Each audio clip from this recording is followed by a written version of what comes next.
Сергей Меликов прибыл с рабочим визитом в Северную Осетию. Первой точкой в маршруте полпреда стал Бесланский город Ангелов. Меликов возложил цветы к древу скорби и памятнику погибшим бойцам спецподразделений. Также в Беслане чиновник посетил 8-ю школу и несколько объектов здравоохранения. О проведенной работе в этой сфере полномочному представителю президента докладывал министр здравоохранения республики Владимир Селиванов. Делегация также посетила завод «Электроцинк» и Североостинский институт гуманитарных и социальных исследований. Программа завершилась совещанием в правительстве республики. В закрытом формате чиновники обсудили задачи, которые стоят перед руководством Северной Осетии. Итоги своего визита Сергей Меликов подведет на расширенном совещании с главами субъектов СКФО, которые прибудут в республику уже сегодня.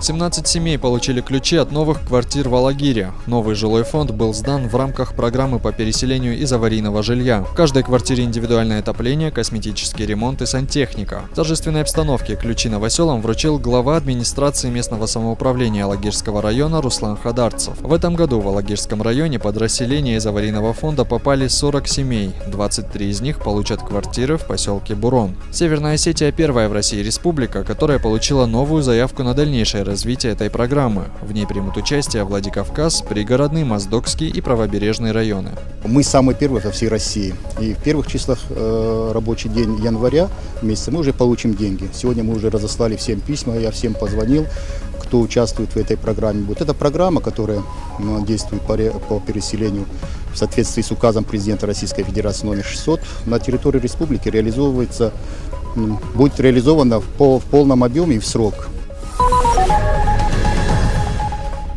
Улицу братьев Темировых и проспект Коста теперь соединяет новая дорога. Отрезок трассы более 1 километра удалось сдать раньше положенных сроков. Ремонт коснулся не только асфальтового покрытия. На новой дороге провели систему водоотведения сточных вод. Пока что жители города смогут ездить только по одной стороне дороги, но уже в следующем году движение по ней будет полноценным.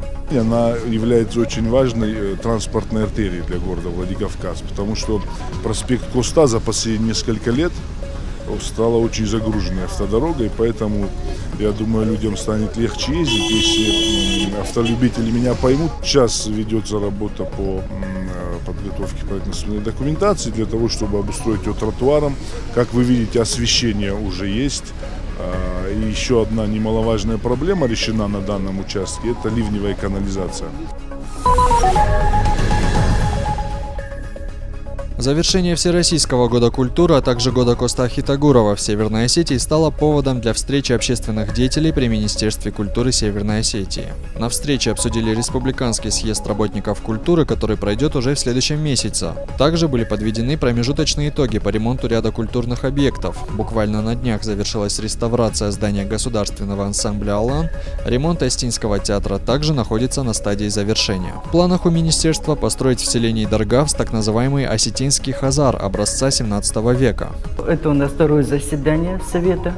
Первое оно носило характер такой более организационный. Сегодня уже выносятся на повестку дня очень серьезные вопросы. Фатима Сослобековна Нахабалова, она расскажет, отчитается о том, как прошел год культуры, как прошли празднования юбилея Коста Хитагурова. Это первый вопрос, который мы заслушаем. И на прошлом совете мы решили вот всем советам,